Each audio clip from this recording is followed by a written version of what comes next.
Hello बच्चों, hope so आपकी तैयारी अच्छी चल रही होगी। जैसा कि आपको पता है कि हमने एक रोटेशन की सीरीज शुरू की है, रोटेशनल मोशन की। तो इस सीरीज के दौरान मैंने अभी आपको 2-3 वीडियो लेक्चर अपलोड कर दिए हैं, जिनमें से पहला लेक्चर मैंने जो अपलोड किया है वो है पॉइंट मास का मोमेंट ऑफ इनर्शिया। उसके अबाउट बहुत चीजें मैंने बताई हैं। दूसरे लेक्चर मैंने रिजिड बॉडीज के मोमेंट ऑफ इनर्शिया अपलोड किए हैं। तीसरे लेक्चर में मैंने अपलोड किया है theorem of parallel and perpendicular axis और उसके एप्लीकेशन भी समझाए हैं। तो उससे काफी पार्ट मोमेंट ऑफ इनर्शिया का JEE mains and NEET level का खत्म हो जाता है। अभी मुझे फिर उसके बाद मैंने उसमें मेंस लेवल के 5-6 प्रॉब्लम का भी एक वीडियो डाला है। आप उनको अगर नहीं पढ़ा है आपने तो जाकर देख लीजिए, वो हमारी प्लेलिस्ट में रोटेशन नाम से प्लेलिस्ट होगी, उसमें मिल जाएगा। अभी मैं इसमें मोमेंट ऑफ इनर्शिया के आईटीजी एडवांस के भी कुछ प्रॉब्लम की लिस्ट और उसके कुछ कॉन्सेप्ट, एडिशनल कॉन्सेप्ट उसमें अपलोड करूंगा। तो इसी सीरीज में चलते हैं, आगे बढ़ते हैं। अब मैं इसका एक अगला पार्ट रोटेशन का ही यानी कि लेक्चर 4 लेने जा रहा हूं, जिसको टॉर्क के नाम से जानते हैं। टॉर्क समझाऊंगा। एक कंफ्यूजिंग पार्ट होता है। कंफ्यूजिंग इस सेंस से होता है कि इसमें क्रॉस प्रोडक्ट यानी कि वेक्टर का यूज हो जाता है और जनरली बच्चों को वेक्टर में 3D में दिक्कत आती है। तो मैं कोशिश करूंगा कि आपको बहुत इजी वे से, सिस्टमेटिक वे से आपको ये चीज समझाई जाए। तो इस पूरे वीडियो को ऑब्जर्व करते रहें और मेरी आप सबको सलाह है कि स्किप करके अगर आप देखेंगे तो काफी की पॉइंट आपके छूट जाएंगे। आपका वीडियो को देखना वर्दी नहीं होगा, इसलिए आप इसको लाइन टू लाइन देखिए, पूरे पॉइंट समझिए और उसको पॉज करके उसके नोट्स बनाएं। अगर आप ऐसा करते हैं तो आई होप सो मेरे बनाने का जो एम है इस वीडियो को आपको सिखाना, वो फुलफिल हो जाएगा और आपका इसको देखने का एम भी फुलफिल हो जाएगा। तो प्लीज इसको पूरा देखिए और इसी से ही शॉर्ट नोट्स बनाए तो आपको ज्यादा फायदा मिलेगा। तो चलिए स्टार्ट करते हैं। टॉर्क। तो देखते हैं टॉर्क होता क्या है। वैसे बहुत से बच्चे जानते हैं टॉर्क क्या होता है, तो मैं आपको बता दूं। जो रोल फोर्स आपने सुना होगा, ट्रांसलेशनल मोशन यानी किसी बॉडी को चलाने का एक कॉज होता है फोर्स। जो रोल फोर्स का ट्रांसलेशनल मोशन में होता है वही सेम रोल टॉर्क का रोटेशनल मोशन में होता है। यानी कि कोई बॉडी रेस्ट पर रखी है, अगर आप उसको ट्रांसलेट करना चाहते हैं तो आपको उसमें एक फोर्स लगाना होगा। लेट अस सपोज ये मैं देख लेता हूं, ये कोई बॉडी रेस्ट पे रखी है, अगर आप इसको ट्रांसलेट करना चाहते हैं, इसकी लोकेशन चेंज करना चाहते हैं तो आपको इसमें एक फोर्स लगाना होगा। बॉडी अपनी लोकेशन ए से ए डैश पर आ गई, तो ट्रांसलेट कराने के लिए एक फोर्स रिक्वायर्ड था। ऐसे ही ये ट्रांसलेशनल मोशन है, ऐसे रोटेट कराने के लिए टॉर्क रिक्वायर्ड होती है। तो टॉर्क आपके पास रिक्वायर्ड होगा फॉर रोटेशनल मोशन। किसके लिए? रोटेशनल मोशन के लिए।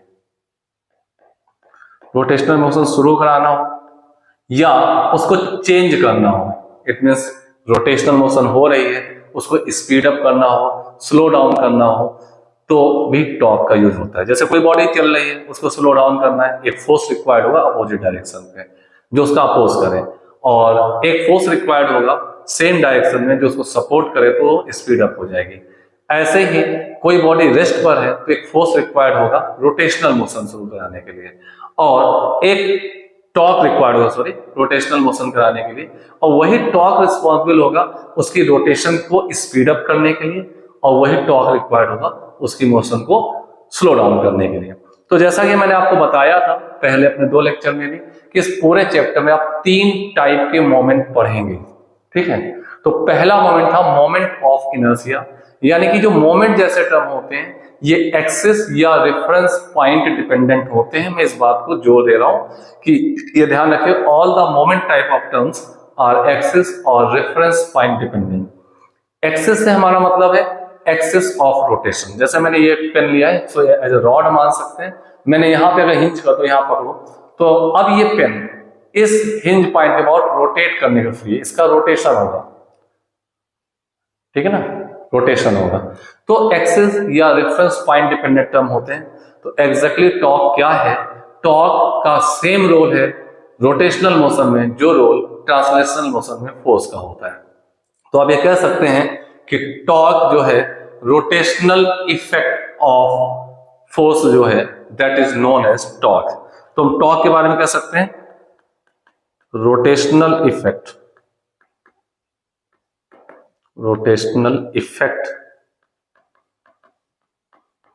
Of force is defined at torque.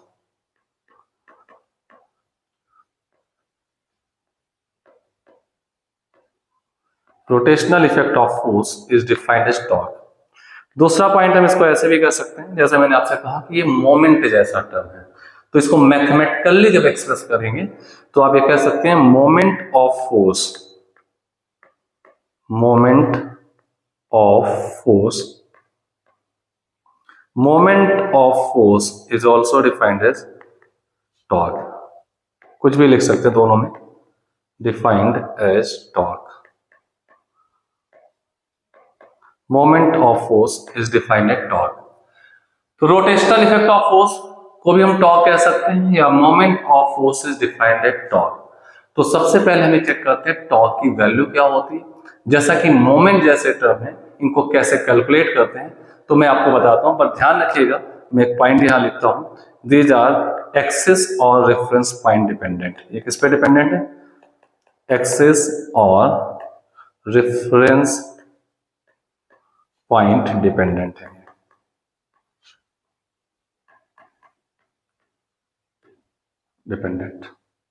Axis और रेफरेंस पॉइंट डिपेंडेंट होते हैं। तो अब चेक करते हैं टॉर्क का मैथमेटिकल एक्सप्रेशन क्या है, कैसे रिप्रेजेंट करते हैं, कैसे कैलकुलेट करते हैं। तो स्टार्ट करते हैं, नेक्स्ट पेज पे आते हैं। तो लेट अस सपोज आपके पास कहीं एक कोऑर्डिनेट ओरिजिन है,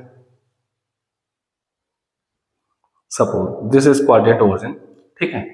अब आपसे कह दिया गया यहां एक कोई पॉइंट P है, P is point P on a region of space में कोई एक पॉइंट है। मैंने एक्स वाई दिखा रखे, बट यहाँ एक्स वाई जेड तीनों एक्सेस हो सकते हैं, आप चाहे तो जेड भी दिखा सकते हैं इस टाइप से। कोई पॉइंट P है, इस पॉइंट P पे मैंने कोई एक फोर्स लगा दिया, लेट अस सपोज इस डायरेक्शन में एक फोर्स लगा दिया F, इसका मैग्नीट्यूड F है। ये किसी भी लाइन पे हो सकता है ये 3D में हो, तो एसोनी डायग्राम ये वाई एक्सिस से पैरेलल दिखाया गया। अब आप देखें इस फोर्स का मुझे टॉर्क कैलकुलेट करना है, तो टॉर्क को हम टाउ वेक्टर से रिप्रेजेंट करते हैं। मोमेंट जैसे टर्म जो है वो r क्रॉस f से दिए जाते हैं, r क्रॉस f। टॉर्क होगा r क्रॉस f, ये इसकी डायरेक्ट मैग्नेट वेक्टर फॉर्म है। अब क्योंकि ये r position vector and f force vector के क्रॉस प्रोडक्ट से आता है, तो ये पता चलना चाहिए कि एक वेक्टर क्वांटिटी है, वेक्टर क्वांटिटी है, it is a vector quantity, ठीक है। अब टॉर्क कैसे निकालें, तो मैंने आपसे पहले कहा ये रेफरेंस पॉइंट डिपेंडेंट है, टॉर्क जो है रेफरेंस पॉइंट डिपेंडेंट है। तो आपसे सिर्फ ये नहीं पूछेगा find the torque of this force, क्योंकि फोर्स की ही एक प्रॉपर्टी है, तो टॉर्क ऑफ दिस फोर्स ये एक इनकम्प्लीट स्टेटमेंट है। आपसे पूछा जाएगा torque of this force about any axis, तो जैसे आपसे कहा गया ये एक एक्सिस है, इसके अबाउट ऐसे पास हो रही है, this is the Z axis. अगर 3D में देखें तो ये आपको यहां दिखेगी, मैं प्लेन पे एक डायग्राम बना रहा हूं, 3D में देखो तो ये आपके पास होगा। तो torque of this force about an axis passing through O and perpendicular to the plane of board, तो वो एक जेड एक्सिस हो जाएगी, तो हमारा बोर्ड एक्स वाई प्लेन है, ठीक है। तो आपसे कहा गया find torque of this force, torque of force about an axis passing through O, passing through point O। एक एक्सिस पॉइंट O से पास हो रही, उसके बाद टॉर्क निकालना है। ये अंडरस्टूड है कि perpendicular to the plane of board है, राइट। तो टॉर्क कैसे निकालेंगे, तो मैंने जो एक फॉर्मूला लिखा था, टॉर्क एक वेक्टर क्वांटिटी है, r vector cross f vector से मिलेगा। तो r वेक्टर होता क्या है, तो r वेक्टर जो होता है आपका, यहां गौर देखें, आपसे कह रहा पॉइंट O के अबाउट टॉर्क निकालना है, तो पॉइंट O आपका ये है, पॉइंट O ये दिया हुआ है। पॉइंट O से एक्सिस से फोर्स तक, फोर्स के लाइन ऑफ एक्शन तक एक वेक्टर बना लेते हैं, गड़बड़ हो गया ये। फोर्स से लाइन ऑफ एक्शन तक एक वेक्टर बना लेते हैं। ये जो वेक्टर बना ये आर वेक्टर हो गया, ये आर वेक्टर हो गया। क्लियर है? तो उस फॉर्मूले में, टॉर्क के फॉर्मूले आर वेक्टर है, तो आर वेक्टर क्या कहलाएगा? R vector is the radius vector और द पोजीशन वेक्टर। आप इसको पोजीशन वेक्टर के ज्यादा बेटर होगा, position vector of point of action of force from axis of rotation. तो ये आपके पास यहाँ पे ऐसे देखें तो ये एक्सिस ऑफ रोटेशन, इसको AOR कह सकते हैं। अब क्योंकि मैंने सेंस जो है एंटी क्लॉकवाइज सेंस यहाँ दिखाया है, क्यों अभी मैं बताऊंगा, क्योंकि इस एक्सिस के अबाउट रोटेट कर रहा है तो इस प्लेन पे सेंस दिख जाएगा। ठीक है, तो आर वेक्टर क्या है? R vector is the position vector of point of action of force from axis of rotation. तो मैं यहां लिख देता हूं, R vector is position vector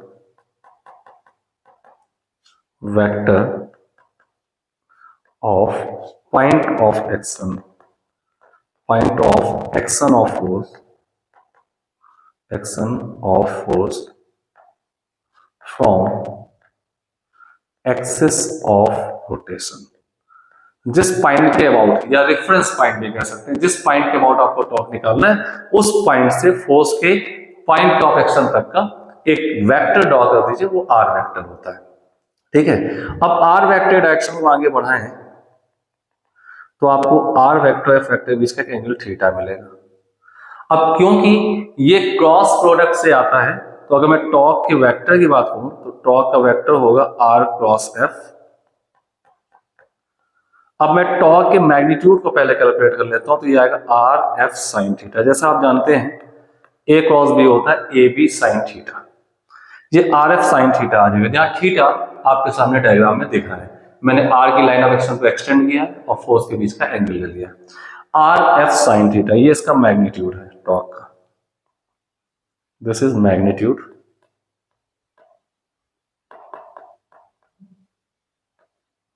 this is magnitude. ठीक है, अब रही बात डायरेक्शन, तो ये बात कंफर्म, ये एक वेक्टर क्वांटिटी है। तो ये टॉर्क जो होता है, टॉर्क वेक्टर, ये एक्सियल वेक्टर होता है, एक्सियल वेक्टर।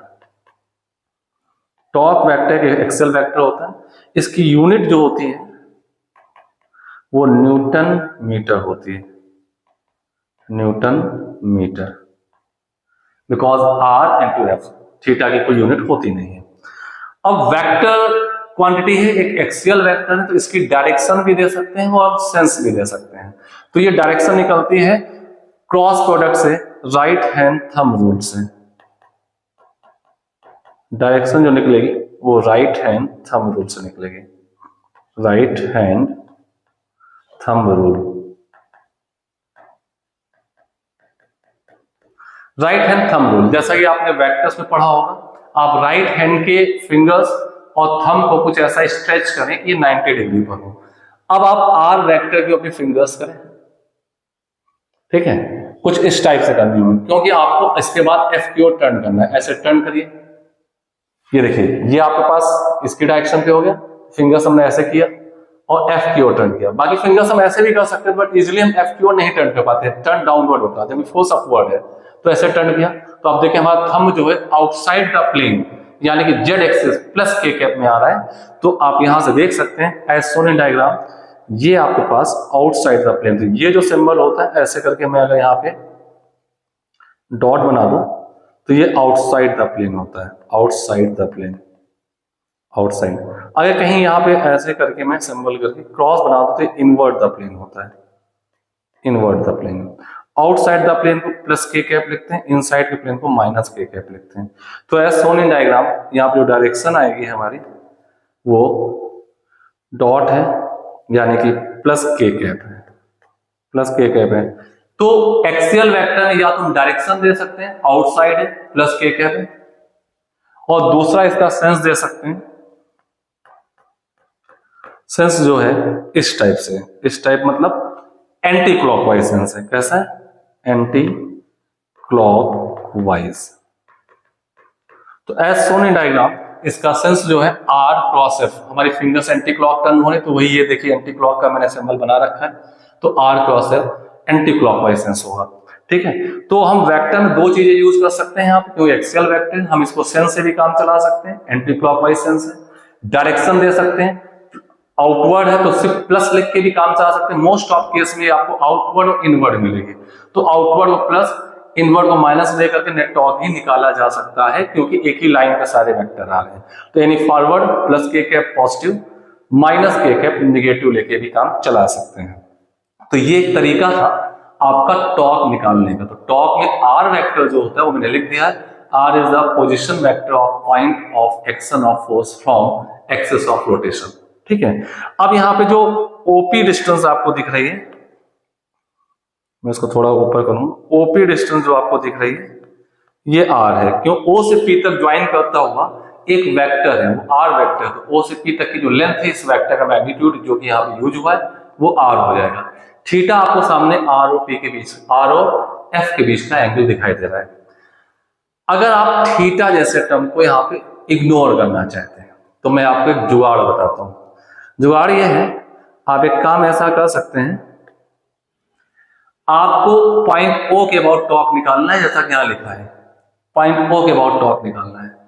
अब आप पॉइंट ओ से point of action of force यानी कि पी तक आपने एक एरो बनाया और गौर देखें ये जो पोजीशन वेक्टर है फोर्स के परपेंडिकुलर नहीं है। तो आपको करना क्या होगा, समटाइम्स फोर्स की लाइन ऑफ एक्शन को बैकवर्ड एक्सटेंड करिए या कभी कभी फॉरवर्ड एक्सटेंड करिए। एक्सटेंड करिए तो आप देखें क्या होगा, अगर मैं फोर्स की लाइन ऑफ एक्शन को बैक साइड एक्सटेंड कर दूं तो ये कहीं यहां पर एक नए पॉइंट पी डैश पे कट करती है। Suppose this point is P dash. ठीक है, अब गौर से देखें आपके रेफरेंस पॉइंट से पी तक का डैश तक का एक डिस्टेंस है। ठीक है, तो आपको जिस पॉइंट के अबाउट टॉर्क कैलकुलेट करना है उस पॉइंट से फोर्स की लाइन ऑफ एक्शन तक एक परपेंडिकुलर डिस्टेंस निकाल दें। मान लेते हैं हम इस डिस्टेंस को आर परपेंडिकुलर कहते हैं। ठीक है, अगर मैं इस डिस्टेंस को आर परपेंडिकुलर कहता हूं तो डायग्राम थोड़ा स्लाइड करूंगा। ये डिस्टेंस आर परपेंडिकुलर है, तो एक चीज आप देख सकते हैं, ये एंगल ऊपर थीटा था, दिस वन थीटा, तो ये भी थीटा एंगल होगा। अब आप बताएं कि यहां पर अगर ये एंगल थीटा था तो ये भी थीटा लिख दिया। ये मैग्नीट्यूड आर है, ये मैग्नीट्यूड ओपी डैश जो है आर परपेंडिकुलर है। तो आप गौर से इस एंगल थीटा के लिए परपेंडिकुलर डिस्टेंस ये है और ये आर है, हाइपोटेन्यूज है। तो आप यहां कह सकते हैं right angle triangle O P dash P में, ओ पी डैश पी में अगर आप साइन थीटा निकालें क्या आएगा, साइन थीटा, तो आर परपेंडिकुलर अपॉन आर आ जाएगा, R perpendicular upon R. This implies that R sine theta की जगह आप आर परपेंडिकुलर यूज कर सकते हैं, आर परपेंडिकुलर। तो आपका जो ये टॉर्क का फॉर्मूला बना था, ये टॉर्क आपके पास क्या आ जाएगा, इस टॉर्क की वैल्यू आ जाएगी आर और साइन थीटा हटा दीजिए तो आर परपेंडिकुलर इंटू एफ आ जाएगा, R perpendicular to F. It means ये कर देने से आपको क्या होगा, आप एक कंप्लीट फोर्स ले सकते हैं आर परपेंडिकुलर टू एफ। मैं इसको मिनिमाइज कर लूं थोड़ा सा तो आप देख सकते हैं ये दिस वन। तो आप देख सकते हैं कि अगर मैं फोर्स से पूरा आर वेक्टर ना लूं, अगर आर वेक्टर लूं और थीटा यूज करना पड़ेगा, तो हमने क्या किया, फोर्स की लाइन ऑफ एक्शन को बैक साइड एक्सटेंड किया और पॉइंट जिस पॉइंट के अबाउट टॉर्क कैलकुलेट करना था वहां से फोर्स तक की लाइन ऑफ एक्शन तक की परपेंडिकुलर डिस्टेंस सेलेक्ट कर ली। बस perpendicular distance into complete force आप लगा दीजिए, आपके पास आंसर आ जाएगा। क्लियर है? तो ये टॉर्क निकालने का एक तरीका था। ठीक है, मोस्ट ऑफ केस में मैं इसी फॉर्मूले का यूज करता हूं और आप इसको देख सकते हैं, ये टॉर्क कैलकुलेट करने का एक तरीका है। ठीक है, तो चलिए एक एग्जांपल लेते हैं, समझते हैं टॉर्क के कुछ प्रॉब्लम्स के बारे में। लेकिन एक पॉइंट मैं और आपको बताना चाहूंगा, लेट अस सपोज ये कहीं एक फोर्स दिया हुआ है, ये कोई पॉइंट P है, इस पॉइंट पे एक फोर्स लग रहा है F की, पॉइंट समझिएगा। फोर्स आपको इतना ही लगाकर दिखाया गया। अब आपसे कहा जाए कि एक पॉइंट ये है आपके पास O, टॉर्क अबाउट O निकालिए, तो आप ये एक वेक्टर बनाएंगे, इसको आरो वेक्टर कहते हैं। अगर तो टॉर्क अबाउट O जो आएगा वो RO vector cross F vector हो जाएगा। जैसा मैंने बताया RO vector cross F vector, को थीटा बीटा इन्वॉल्व होगा, इसमें कोई डाउट नहीं है। लेकिन अगर मैं कह दूं एक पॉइंट एम है, ये पॉइंट एक एम है यहां पर, अरे भाई एम पॉइंट है, अगर मैं टॉक अबाउट पॉइंट एम निकालूं तो जरा ध्यान देखना, अगर मैं फोर्स की लाइन ऑफ एक्शन को बैक साइड एक्सटेंड करता हूं तो फोर्स की line of action M point से गुजर रही है, तो आप ये कह सकते हैं torque about M is zero. यानी कि अगर कोई फोर्स किसी भी पॉइंट से पास हो रहा है, क्योंकि इस फोर्स की line of action point M से पास हो चुकी है, तो पॉइंट एम के अबाउट से इसकी परपेंडिकुलर डिस्टेंस बची नहीं, because force is passing through the point M. तो एम के अबाउट इस फोर्स का कोई टॉर्क नहीं होगा। मैं कोई दूसरे पॉइंट सेलेक्ट कर लेता हूं, लेट अस सपोज मैंने यहां कोई पॉइंट एन सेलेक्ट कर लिया, एन। अगर मैं इसकी लाइन ऑफ एक्शन को आगे बढ़ाता हूं तो लाइन ऑफ एक्शन आगे एन से भी पास हो रही है, तो टॉर्क अबाउट पॉइंट एन इस फोर्स का जीरो होगा। If any force is passing through some of the points, force or the line of action of force is passing through the sum of the point, then the torque of that force about those point is zero. It means इस force की line of action m और n से तो गुजर रही है, तो m और n या इस लाइन पे पड़ने वाले जितने भी पॉइंट हैं, जितने पॉइंट है, लॉट ऑफ पॉइंट्स हैं, इन सारे पॉइंट के अबाउट इस पर्टिकुलर फोर्स का टॉर्क जीरो होगा। हाँ कोई दूसरे फोर्स होंगे वो टॉर्क बना सकते हैं, बट एक पर्टिकुलर फोर्स का टॉर्क जीरो होगा। तो ये भी एक इंपॉर्टेंट पॉइंट है। कई बार आपको कई फोर्स दिखेंगे और वो फोर्स उस पर्टिकुलर पॉइंट से गुजर रहे होंगे, तो उस पर्टिकुलर पॉइंट के अबाउट उन फोर्सेस का टॉर्क जीरो होगा। ये भी एक माइंड करने वाली बात है, ठीक है। तो चलिए स्टार्ट करते हैं। आर क्रॉस एफ टॉर्क का फॉर्मूला आ चुका है, बट मोस्ट ऑफ केस में मैं परपेंडिकुलर डिस्टेंस का यूज करूंगा। तो एक एग्जांपल ले लेते हैं, पहले मैं क्रॉस प्रोडक्ट की बात कर लेता हूं, एक एग्जांपल ले लेता हूं, फिर उसके बाद हम आर क्रॉस एफ पे बात करेंगे, ठीक है। चलिए तो एक एग्जांपल ले लेते हैं।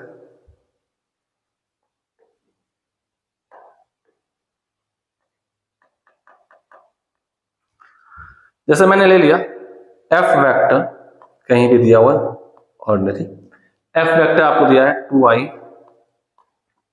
Minus 3j plus 4k। ये कोई फोर्स है किसी रीजन ऑफ स्पेस में, किसी पॉइंट पी पे लग रहा है। मैं एक डायग्राम में दिखाता हूं आपको।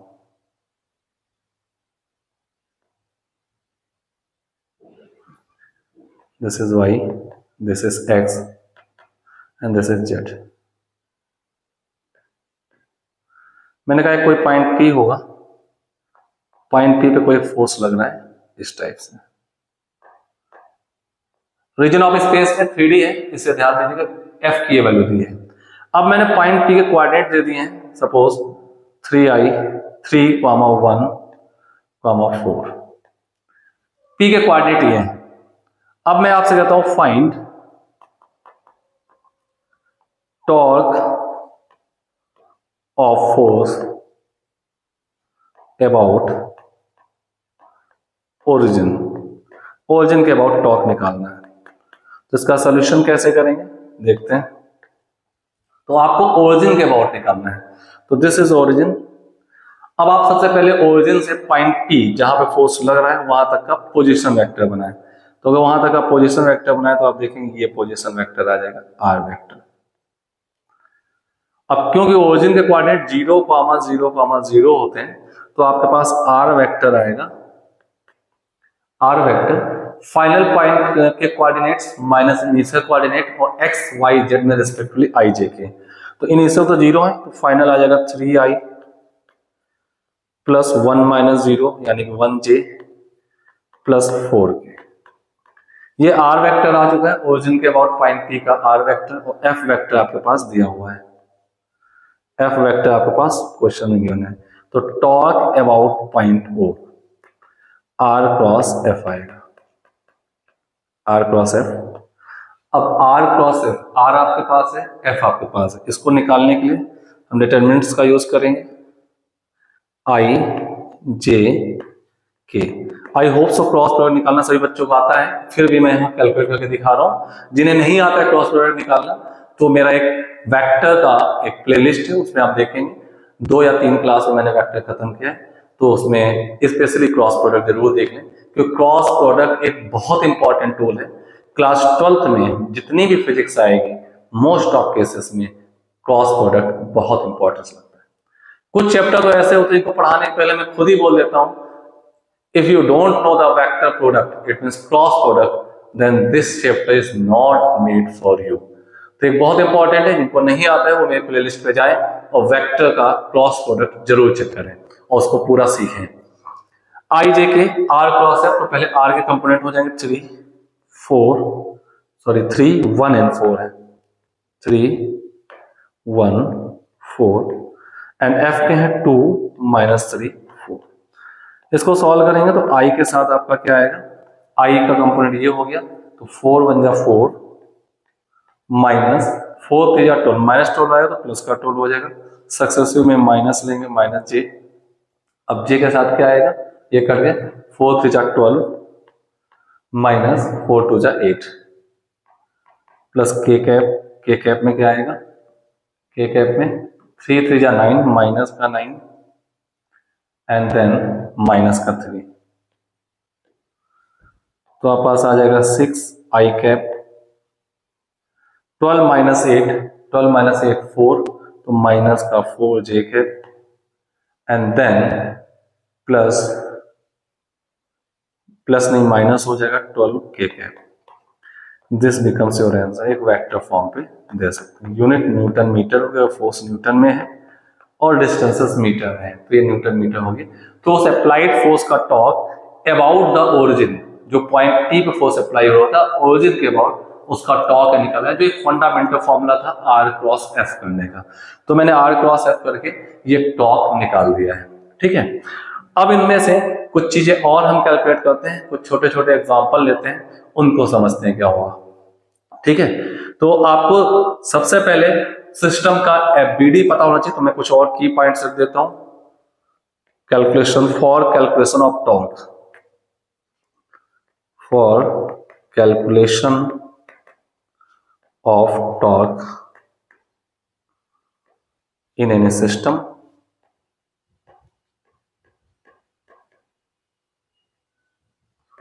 आपको सबसे पहले एफबीडी ड्रॉ करना है। एफबीडी जानते हैं, फ्री बॉडी डायग्राम, क्योंकि फ्री बॉडी डायग्राम ये एक ऐसा डायग्राम होगा जो आपको सिस्टम में लगने वाले सारे फोर्सेस के बारे में एक आइडिया देगा। तो एफबीडी ड्रॉ करना है। उसके बाद आपको पोजीशन वेक्टर चेक करने हैं, सारे फोर्सेस के पोजीशन वेक्टर्स यानी कि डिस्टेंसेस, परपेंडिकुलर डिस्टेंसेस।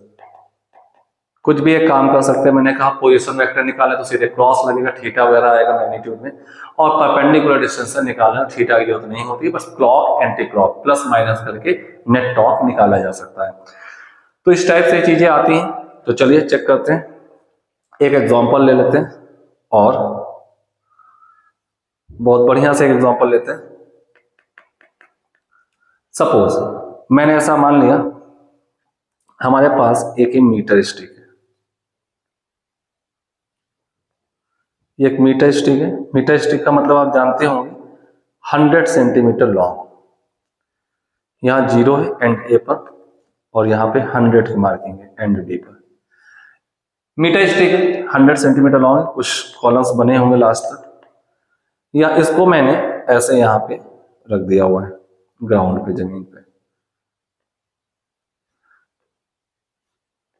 दो सपोर्ट दिए हुए हैं, ट्रायंगुलर सपोर्ट, और इस स्टिक का मास मैंने दे दिया है 2 kg। स्टिक का मास मैंने 2 kg दे दिया हुआ है। अब गौर देखें, यहां पर जो मार्किंग है, लेटर सपोज यहां 30 की मार्किंग लिखी हुई थी, यहां मैंने देखा तो 80 की मार्किंग लिखी हुई थी। ये दो मार्किंग थी, यानी एंड ए से 30 सेंटीमीटर ये सपोर्ट है, एंड ए से ही 80 सेंटीमीटर सपोर्ट, यानी 20 उसके डिस्टेंस आपकी बचेगी 20। अब आपसे कह रहा है फाइंड नॉर्मल रिएक्शन, इसका नाम P है, इसका नाम Q है, सपोर्ट का normal reaction at P and Q। P और Q पे नॉर्मल रिएक्शन। एक प्रॉब्लम है जिसमें टॉर्क बैलेंस करना होता है। हाँ, मैं आपको एक चीज यहां जरूर बता दूं, जो रोल ट्रांसलेशनल मोशन में फोर्स का होता था, सेम रोल रोटेशनल में टॉर्क का होता है। तो मैं यहां पे एक बात जरूर लिखना चाहूंगा इस जगह, जैसे आप जानते थे इक्विलिब्रियम के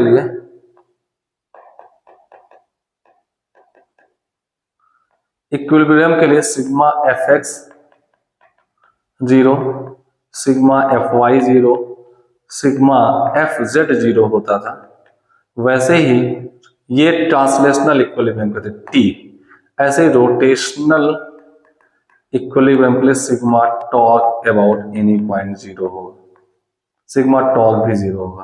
क्लियर है? तो ट्रांसलेशनल इक्विलिब्रियम के लिए sigma F X, sigma F Y, sigma F Z यानी नेट फोर्स 0 होना होता है, वैसे रोटेशनल इक्विलिब्रियम के लिए सिग्मा टॉर्क 0 होना मैंडेटरी अबाउट एनी एक्सिस। ठीक है ना? अब जैसे आप वहां लिखते थे F equal to M A, F equal to M A लिखते थे, ऐसे यहां पे आप torque equal to I into alpha लिख सकते हैं। एल्फा भी यहाँ एक वेक्टर होगा, ये भी एक एक्सियल वेक्टर होता है, जैसे टॉर्क एक वेक्टर होता है। अगर आप ऐसे एंगुलर एक्सेलरेशन की डायरेक्शन क्लॉकवाइज सेंस में तो इनवर्ट होगा माइनस के cap, angular acceleration anti clock है तो आउटवर्ड होगा प्लस के कैप। तो जो एक्सेलरेशन डायरेक्शन होगी टॉर्क की डायरेक्शन होगी, और m की जगह मोमेंट ऑफ इनर्शिया आया है। जो रोल मास का ट्रांसलेशनल मोशन में होता है, same role moment of inertia का रोटेशनल मोशन में होता है। तो चलिए इस प्रॉब्लम को प्रोसीड करते हैं, कैसे करना होता है। अब यहां पर आप देख पा रहे हैं कि दो जगह ये कांटेक्ट पर है। तो पहला इस जगह से एक नॉर्मल एक्शन आएगी, इसका नाम मैं दे देता हूं NP, normal action at P, और एक होगी नॉर्मल एक्शन एट। दो जगह नॉर्मल एक्शन, ये दोनों ही नॉर्मल एक्शन हमें कैलकुलेट करनी है। अब आपको पता होना चाहिए इसका कहीं ना कहीं एक पॉइंट होगा, मिड पॉइंट यानी कि centre of rod, let us suppose this is C, यहां पे इसका एक वेट वर्क करेगा। अब इसका मास दिया 2 kg और जी को सपोज हम मान लेते हैं गिवन है 10 मीटर पर सेकंड स्क्वायर, तो इसका वेट जो लगेगा 20 लगेगा, mg लगेगा, वेट 20 लगेगा।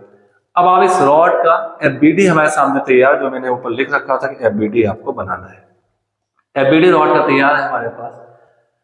अब गौर से देखें, यहाँ पे ना ही बॉडी में कोई ट्रांसलेशनल मोशन है और ना ही रोटेशनल मोशन है, तो हम इसको कैलकुलेट कैसे करेंगे। तो इसको करने का तरीका है, सबसे पहला पॉइंट है for translational equilibrium, translational equilibrium, translational equilibrium के लिए हम यह कर सकते हैं, थोड़ा स्लाइड कर लेता हूं, सिग्मा एफ वाई 0। तो आप कहेंगे एफ एक्स नहीं किया, एक्स में कोई फोर्स नहीं दिख रहा है सिस्टम में, तो ऑलरेडी वो 0 ही है, तो हम सिग्मा एफ वाई 0 करेंगे। सिग्मा एफ वाई को जनरली मैं ऐसे डिफाइन करूं, अपवर्ड को प्लस फोर्स ले लेते हैं, डाउनवर्ड को माइनस, इक्वल टू 0 करेंगे। इसका मतलब जितना अप उतना डाउन, तो मैं डायरेक्टली इसको ऐसे कर सकता हूं, जितना अप उतना ही डाउन। ठीक है? तो यहां से आपके पास स्टेप आ जाएंगे, जितना अप उतना डाउन से ये आपको मिल जाएगा NP plus NQ equal to 20। पहला point NP plus NQ equal to 20, पहला पॉइंट हो गया। तो हमारे पास दो अननोन वेरिएबल है, तो हमें दो इक्वेशन चाहिए।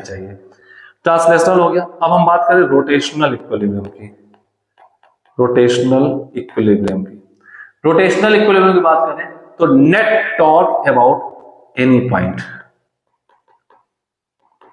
0 कर सकते हैं। तो आप सिस्टम में किसी भी पॉइंट के अबाउट नेट टॉर्क को 0 कर सकते हैं। तो कैसे करेंगे वो चेक करते हैं।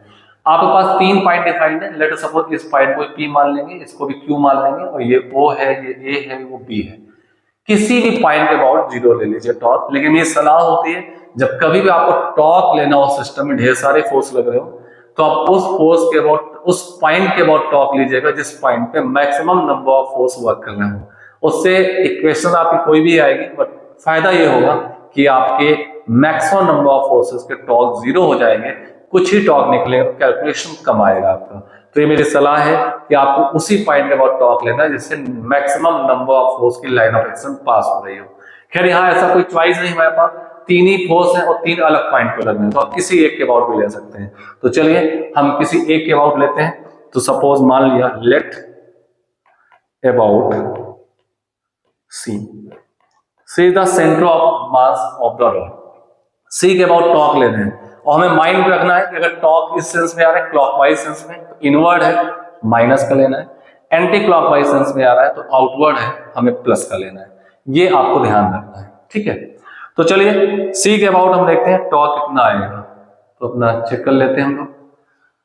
तो ये आपके पास पॉइंट सी है, इस पॉइंट सी के अबाउट अगर हम सबसे पहले एनक्यू और टॉर्क देखें, एनक्यू तक हमें ये डिस्टेंस आगे बढ़नी होगी दिस वन, और ये एक परपेंडिकुलर डिस्टेंस ही होगी, इसमें कोई डाउट नहीं कि फोर्स की लाइन ऑफ एक्शन ये है, ठीक है। This is the line of action of force, मैं एक और पेन ले लेता हूं, ये this is the line of action of force, और सी से यहां तक की डिस्टेंस आपको ये दिख रही है। तो आप देखें दोनों 90 डिग्री पर है, तो यहां पे ये डिस्टेंस हम कैलकुलेट कर लेंगे।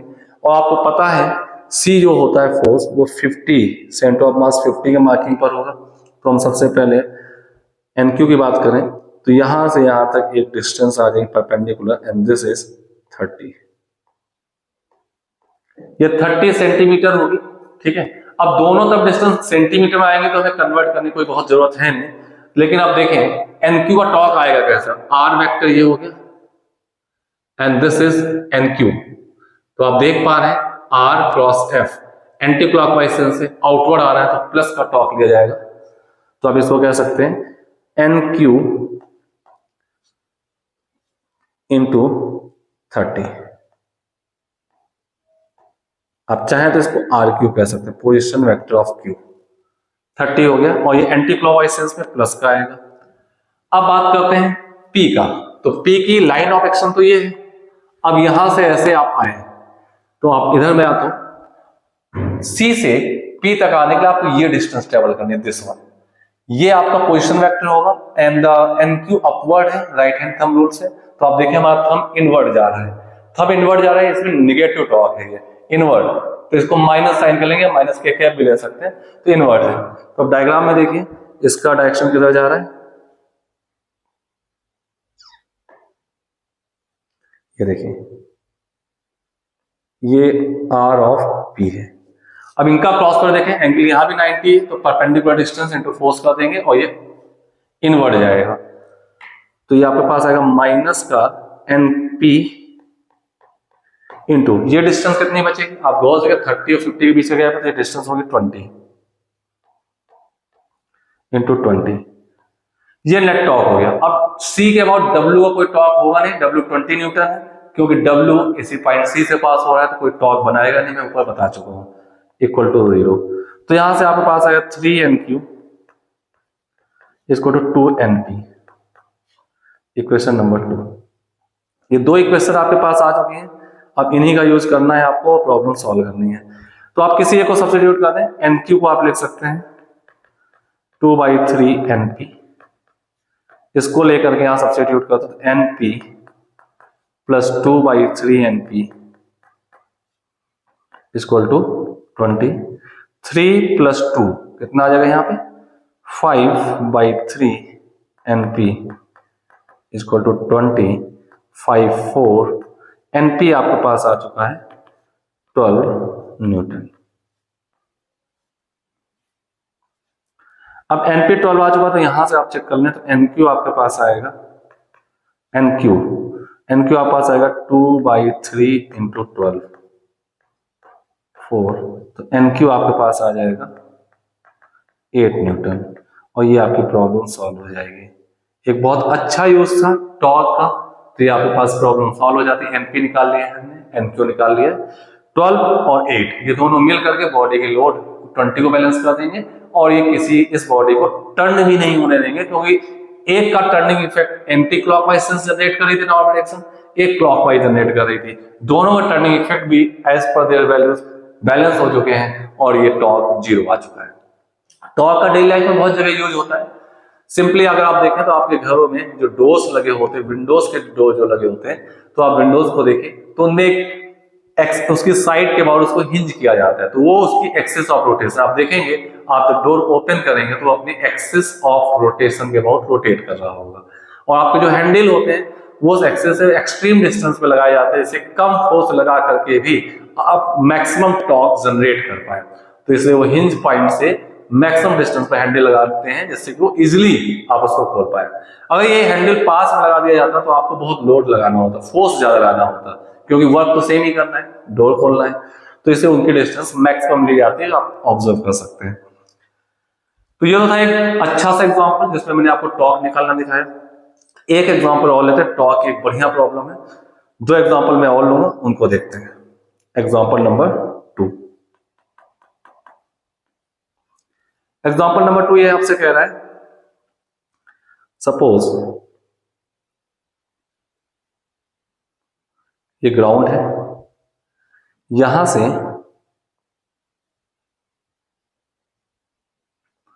दिस इज पॉइंट O, यहां से किसी बॉडी को u स्पीड से थीटा एंगल बनाते हुए प्रोजेक्ट किया जाता है। तो ऑब्वियस ही बात है, ऑब्लिक प्रोजेक्टाइल टाइप है, तो कुछ ये बॉडी ऐसे जाएगी, इस टाइप से कहीं ना कहीं ग्राउंड में टकराएगी, अंडर ग्रेविटी मोशन चल रही है। अब आपसे कहा जाता है find torque on body about point of projection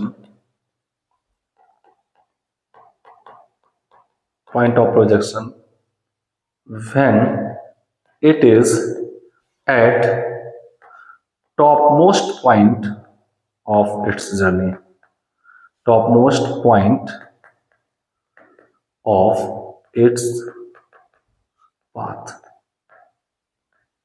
ये आपका प्रॉब्लम है, find torque on the body about point of projection. Point of projection O है, तो अबाउट एन पॉइंट बोल दें या अबाउट एन एक्सिस बोल दें, तो ये एक्सिस आपकी एक्सिस है, इस एक्सिस के अबाउट आपको टॉर्क निकालना है बॉडी पर। मान लेते हैं मास की बॉडी फेंकी गई, थ्रो की गई, कब निकालना है? When it is at the top most point of its path.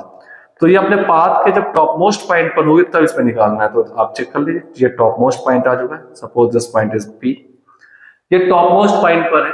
अब आपको इस पे टॉर्क कैलकुलेट करना है, ठीक है। तो सबसे पहले देखें, इस बॉडी का टॉर्क कैलकुलेट करना है बॉडी पर अबाउट पॉइंट ऑफ प्रोजेक्शन। तो इसका एफबीडी देखें, बॉडी जब हवा में है तो it is purely the motion under gravity, तो इस पे एकमात्र फोर्स लग रहा होगा, single one, that is mg, जो कि इसका वेट होगा। अब इस mg का point of projection about torque निकालना है। तो अगर आप देखेंगे ऐसे ज्वाइन करें तो इसका r वेक्टर कुछ ऐसे जाएगा, जहां पे एंगल कुछ 90 से डिफरेंट बन रहा है। तो मैं ऐसे केसेस में r वेक्टर पे माइंड नहीं करता हूं, और मैं आपको भी सलाह देता हूं ऐसे मत करिए, आप लाइन ऑफ एक्शन को आगे बढ़ा दीजिए। आपने mg की लाइन ऑफ एक्शन को आगे बढ़ाया, अब आप यहां से चेक करें, लाइन ऑफ एक्शन को आगे बढ़ा दिया, अब आप चेक करें आपके पॉइंट ऑफ प्रोजेक्शन से लाइन ऑफ एक्शन तक की ये r परपेंडिकुलर कैलकुलेट कर दें, और ये आपके पास f है।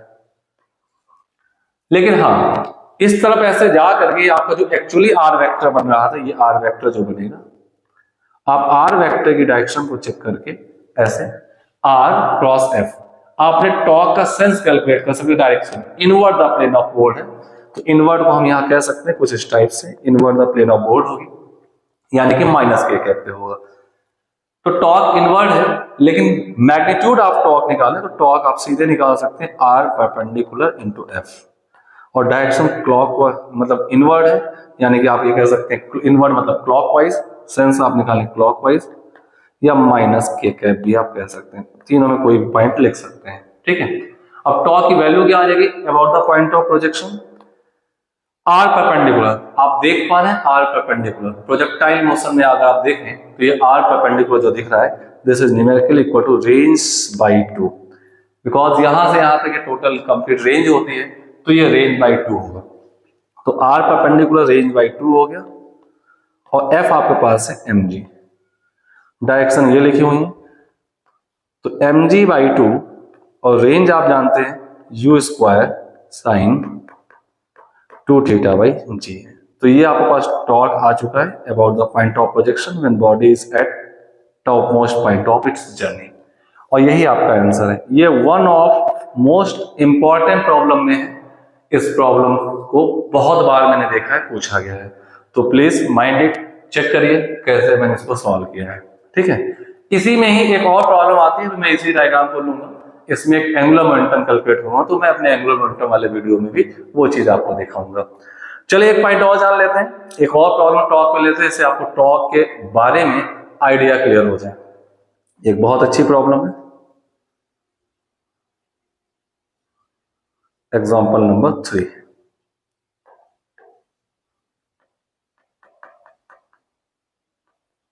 एग्जाम्पल नंबर 3, तो एग्जाम्पल नंबर 3 में देखते हैं, एक लेडर वाली प्रॉब्लम आती है, उसमें क्या प्रॉब्लम कैसे करते हैं वो ध्यान से देखिएगा।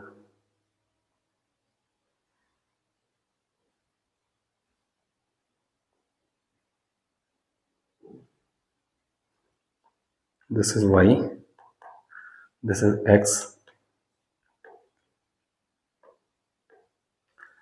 यहां पर एक मैंने ऐसे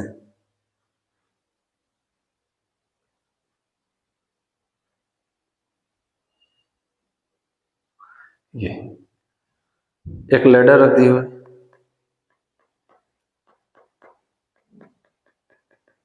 suppose this point is A, this point is B।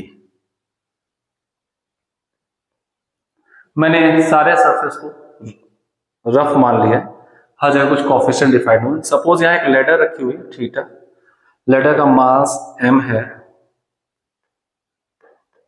And length l है।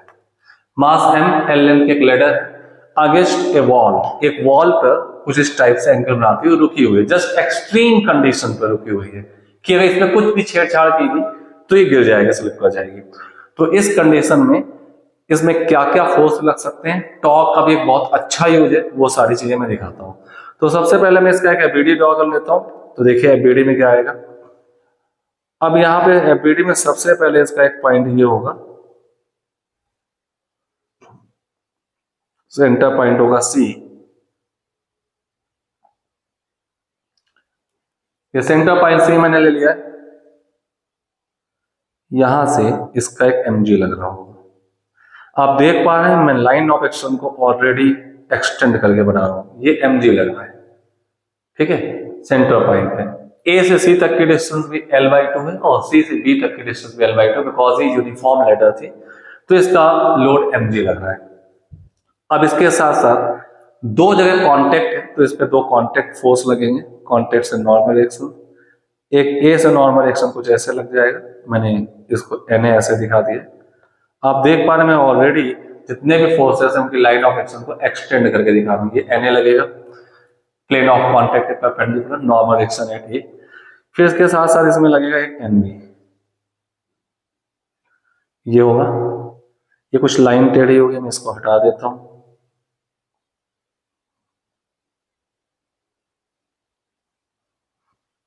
मैं फिर से बनाता हूं, ये आपके पास Nb आएगा,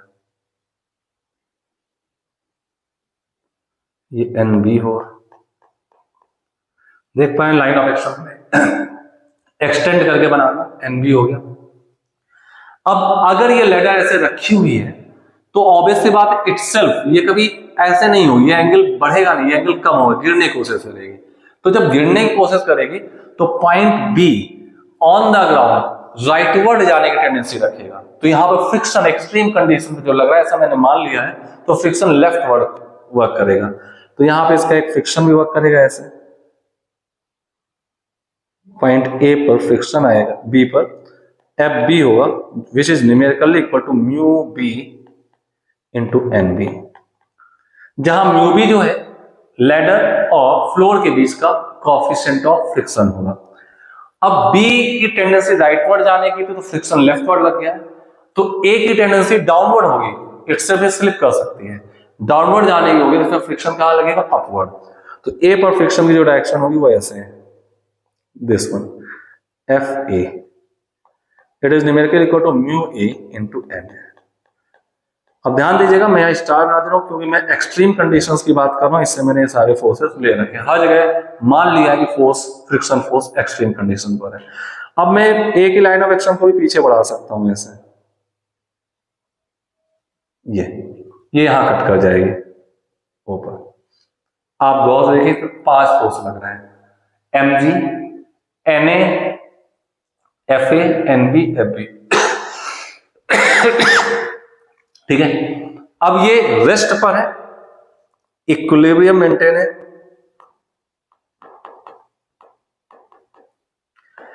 तो मैं यहां क्या क्या लिख सकता हूं? अगर यहां इक्विलिब्रियम मेंटेन है तो मैं सबसे पहले लिख सकता हूं सिग्मा एफ एक्स जीरो। जरा बताएं सिग्मा एफ एक्स जीरो करो तो मैं क्या कर सकता हूं? एक्स एफ एक्स जीरो मतलब है जितना लेफ्ट में लग रहा है एक्स में उतना निगेटिव एक्स में होना चाहिए, बैलेंस होना चाहिए। तो आप देखें सिग्मा एफ एक्स जीरो में राइट साइड जो फोर्स लग रहे हैं वो एक लग रहा है एन ए, और राइट साइड एक एन ए हो गया और दूसरा हो गया म्यू एफ बी।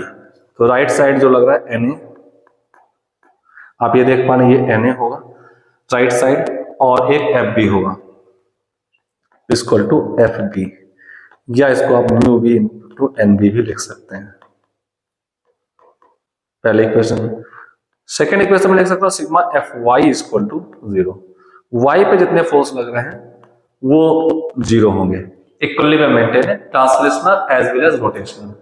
ठीक है, तो सिग्मा एफ वाई जीरो, तो एफ वाई जीरो मतलब जितने अप उनको सम कर लीजिए, इस must be same as net force downward. तो अपवर्ड इसमें कौन कौन लग रहा है? एफ ए और एन बी। तो अपवर्ड लग रहा है F A plus N B, ये दो फोर्स अपवर्ड लग रहा है एफ ए और एन बी, उनका सम किसके बराबर होगा? एम जी के। Equation number 2। 5 फोर्स थे, 5 इन्वॉल्व हो गए। ठीक है, अब इसके बाद तीसरा पॉइंट आता है, ये जो इक्विलिब्रियम थे ये ट्रांसलेशनल इक्विलिब्रियम थे, टी मैं ट्रांसलेशनल इक्विलिब्रियम लिखता हूं। अब बात आती है rotational equilibrium, sigma torque about any point zero. तो ये रोटेशनल इक्विलिब्रियम की कंडीशन आ जाएगी, रोटेशनल इक्विलिब्रियम। अब ये रोटेशनल इक्विलिब्रियम के लिए torque about any point zero. Total 5 number of forces लग रहे हैं हमारे पास, N A, N B, F A, F B and M G. ये 5 फोर्स हैं, हमको यहां पे किसी भी पॉइंट के अबाउट टॉर्क निकाल के जीरो कर देना है। तो आप गौर देखें, मैंने अभी पिछले एग्जांपल में आपको बताया कि आप हमेशा उसी पॉइंट के अबाउट टॉर्क निकालें जिस पॉइंट के about maximum number of forces pass हो रहे हैं। तो आप देखें यहाँ पे ए पॉइंट से 2 फोर्स गुजर रहे हैं। कौन कौन से फोर्स गुजर रहे हैं? एक एन ए और एक F B, F A. B point से 2 फोर्स गुजर रहे हैं, पास हो रहे हैं, एक एफ बी और एक एम बी। बाकी सी से एकमात्र पॉइंट फोर्स पास हो रहा है एम जी। तो मेरी सलाह है either about A either about B, किसी एक पॉइंट के अबाउट आप फोर्स टॉर्क कैलकुलेट करिए, तो किन्हीं 2 फोर्स के टॉर्क जीरो हो जाएंगे, बचे 3 फोर्स के टॉर्क ही आपको निकालने पड़ेंगे। तो लेट अस सपोज मैंने मान लिया लेट अबाउट बी, मान लेते बी पॉइंट अबाउट हमें टॉर्क निकालना है, तो बी पॉइंट अबाउट किनके टॉर्क जीरो होंगे? बी से N B and F B, no torque. ये 2 फोर्स कोई टॉर्क नहीं बनाएंगे क्योंकि ये दोनों फोर्स बी से पास हो रहे हैं। एफ बी कोई टॉर्क नहीं बनाएगा और एन बी भी कोई टॉर्क नहीं बनाएगा। अब बात आते हैं, तो बी से हम चले तो एफ बी का टॉर्क तो जीरो होगा और एन बी का टॉर्क भी जीरो होगा। ठीक है, अब हम आगे बढ़ते हैं, तो अगला फोर्स हमको जो मिल जाता है दैट इज सी। सी से कितना टॉर्क बनेगा? तो गौर देखें, एफ बी का टॉर्क तो जीरो हो गया, एन बी का टॉर्क भी जीरो हो गया, दोनों बी से पास हो रहे थे। अब हम सी तक आए, ये एम जी लगा, तो ऑलरेडी मुझे पता था कि एम जी की लाइन ऑफ एक्शन आगे बढ़ना है, मुझे परपेंडिकुलर डिस्टेंस लेनी है। ठीक है, तो अब बताएं जरा ये परपेंडिकुलर डिस्टेंस कितनी होगी? This one. और अगर आपको पता हो तो ये डिस्टेंस कितनी आएगी? आपको पता है ये वाला पार्ट l/2 है, this is l/2, this angle theta, तो ये आपके पास आएगा l/2 cos थीटा। कितना आ जाएगा? l/2 cos theta. अब आप mg का टॉर्क चेक करें तो आप देख पा रहे हैं कि परपेंडिकुलर डिस्टेंस ये आ चुकी है l/2 इंटू mg, ये टॉर्क आ जाएगा। बट टॉर्क का सेंस देखें तो r वेक्टर ऐसे ही होगा, या जहां परपेंडिकुलर कट कर रहा है, लाइन ऑफ एक्शन को आगे बढ़ा रखा है मैंने, ये परपेंडिकुलर कट कर रहा है और ये आपका r है। ठीक है, तो आप उस जगह भी ले सकते हैं r क्रॉस f, तो ये आउटवर्ड आएगा, यानी कि एंटी क्लॉकवाइज सेंस से आउटवर्ड आएगा, ये प्लस का लिखा जाएगा। तो ये टॉर्क आपका प्लस का लिखा जाएगा, तो आपके पास आ जाएगा कितना? mg into l/2 cos theta, ये पॉजिटिव हो गया, एंटी क्लॉकवाइज सेंस पे होगा, r क्रॉस f आउटवर्ड। अब आगे बढ़ते हैं, इसके बाद हमें मिल जाता है na का टॉर्क लेना। तो अगर गौर देखें, आप b के अबाउट टॉर्क ले रहे हैं, na ये जा रहा है, na को आगे भेजा और बी की लाइन ये जा रही है, तो यहाँ से परपेंडिकुलर डिस्टेंस आ जाएगी। तो आप देख पा रहे हैं ये परपेंडिकुलर बन गया है, ठीक है, 90 डिग्री है। अगर आप देखें तो ए बी डिस्टेंस पूरी कितनी थी, एल थी। ये एंगल नीचे थीटा दिया है, तो ये वाला एंगल भी ऊपर ए पॉइंट पे थीटा बन जाएगा, ठीक है। अगर ये पूरी डिस्टेंस एल है तो ये डिस्टेंस कितनी आएगी, L/2 cos, sorry L cos theta, and this one is L sin theta. तो ये वाली डिस्टेंस कितनी आ जाएगी, L sin theta, and this one is, this distance is L cos theta. Because ये L है, ये इसका बेस हो जाए तो ये L cos थीटा, और ये परपेंडिकुलर होगा तो ये L sin थीटा। तो अगर आप Na का टॉर्क लेना चाहते हैं अबाउट द पॉइंट बी, तो पॉइंट बी से Na की लाइन ऑफ एक्शन तक की जो परपेंडिकुलर डिस्टेंस, देखिए Na को मैंने ऐसे पास करा दिया, दिस वन, और यहां से परपेंडिकुलर डिस्टेंस आपको ये दिख रही है 90 डिग्री बन जाएगा। तो force Na into perpendicular distance L sin theta, इनका हम यूज कर सकते हैं। अब इसका डायरेक्शन देखें तो कैसा आएगा, दिस वन जहां परपेंडिकुलर कट करता है ऐसे, और Na इस टाइप से invert the plane of board आ रहा है, यानी कि माइनस का होगा क्लॉकवाइज सेंस में, तो minus Na into L sin theta. अब आगे बढ़ते हैं, Na का टॉर्क पूरा हो गया। अब FB की बात, FA की बात करते हैं। FA ये है, इसकी लाइन ऑफ एक्शन को पीछे एक्सटेंड करना, बैक साइड ये एक्सटेंड किया तो B से परपेंडिकुलर डिस्टेंस ये आ जाएगी BO डिस्टेंस। BO डिस्टेंस वही है जो ऊपर मैंने एक डिस्टेंस दे रखी है, अभी मैं इस पॉइंट को D पॉइंट कह दो D, तो जो AD डिस्टेंस है वही BO डिस्टेंस होगी। मैं फिर से यहां बना रहा हूं, ये डिस्टेंस आपके पास आएगी, ये होगी L cos theta, because this angle is theta, this is L, तो बेस इसका आ जाएगा L cos थीटा, ये L cos थीटा होगी। अब आपके पास FA की डायरेक्शन ऊपर है, तो ध्यान दीजिए, मैं फिर से इसका डायरेक्शन दिखाऊं तो B से FA तक जाए, R वेक्टर आपका ऐसे जाएगा, दिस वन। आप भी मेरे साथ पहले ऐसा करके देख सकते हो, FAQ फिगर ऐसे टर्न होगी, तो ये क्लॉकवाइज सेंस में आ रहा है, और clockwise sense invert the plane of board, तो ये माइनस का होगा। तो फोर्स हो गया FA इंटू परपेंडिकुलर डिस्टेंस हो गया L cos थीटा, और निगेटिव साइन के साथ, तो ये आपके पास आएगा माइनस का FA into L cos theta. तीन फोर्स के टॉर्क मिल चुके हैं, दो के फोर्स के टॉर्क जीरो थे, तो ये net torque about point B आ चुका है, इसको जीरो कर दिया, दिस इज इक्वेशन नंबर 3। अब इस प्रॉब्लम को मैं आगे सॉल्व नहीं करने जा रहा हूं, हो सकता है आपको इसमें कुछ स्मूथ सरफेस दे दिए जाए, कोई एक स्मूथ हो जाए तो आप उसका म्यू जीरो ले लीजिएगा। और यहाँ पे तीन इक्वेशन बनी है, तो ये मान लीजिए इक्वेशन में कई पैरामीटर यूज हुए, तो उनमें से कोई तीन अननोन होंगे, और क्योंकि हम यहाँ तीन इक्वेशन बना सकते हैं तो तीन इक्वेशन से तीन अननोन वेरिएबल हम कैलकुलेट कर लेंगे। तो इस प्रॉब्लम में एनी 3 वेरिएबल अननोन हो सकते हैं, तो आपको वही कैलकुलेट करना है, बाकी डेटा आपको क्वेश्चन में प्रोवाइड हो जाएगा।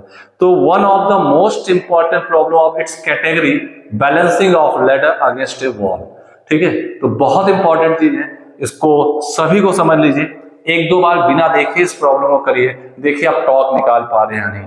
टॉर्क को सीखना बहुत मैंडेटरी है, बिना इसके 12th की फिजिक्स को चला पाना पॉसिबल नहीं होगा, और इस चैप्टर में भी लगभग 40% प्रॉब्लम टॉर्क बेस्ड होंगी, तो आपको उसमें दिक्कतें आ सकती हैं। तो ठीक है, तो ये मैंने टॉर्क के कुछ एग्जांपल दिए हैं, टॉर्क को समझाने दिया है। अभी टॉर्क के ढेर सारे क्वेश्चन भी मैं अपलोड करने जा रहा हूं, तो हमारे अगले वीडियो को ऑब्जर्व करते रहें। इसके जस्ट बाद मैं अभी सेम टाइप से क्रॉस प्रोडक्ट से एंगुलर मोमेंटम निकलता है, तो इस वीडियो के पास ये 4th वीडियो है, हमारा 4th लेक्चर है।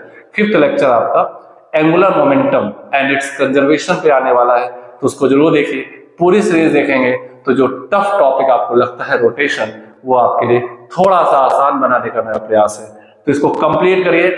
फिर भी मैं लास्ट में आपको एक सलाह दे रहा हूं कि मेरा अगर आप वीडियो देख रहे हैं तो उस वीडियो को साथ साथ नोट्स जरूर बनाएं। अगर आप नोट्स नहीं बनाते हैं तो आपका टाइम लेना मेरे चैनल पे इस वीडियो को देखना वर्दी नहीं रहेगा, आपका टाइम जो बहुत कीमती है वो बेकार हो जाएगा। आप यहाँ इसलिए आए हैं कि आप कुछ सीख सके, तो सीखने के लिए मैंने जो गाइडलाइन है मैं आपको समझा रहा हूँ, ये मेरा अपना व्यक्तिगत अनुभव है कि आप जरूर नोट्स बनाएं, क्योंकि खुद के बनाए नोट्स का जो मजा है, जो अंडरस्टैंडिंग है, वो कहीं से प्रिंटेड नोट्स मिल जाने से नहीं होता। आप चैप्टर को पढ़िए, कॉन्सेप्ट को पढ़िए, वीडियो को पॉज करिए, सारे पॉइंट्स लिखिए, फिर आगे बढ़िए। इससे आपकी लर्निंग और अंडरस्टैंडिंग दोनों ही अच्छी होगी और इस चैप्टर पे आपका कमांड आ जाएगा। Okay, thank you. अगले वीडियो इंतजार करिए जिसमें मैं एंगुलर मोमेंटम और उसके कंजर्वेशन के बारे में बहुत अच्छे कॉन्सेप्ट लेकर आ रहा हूँ। ओके।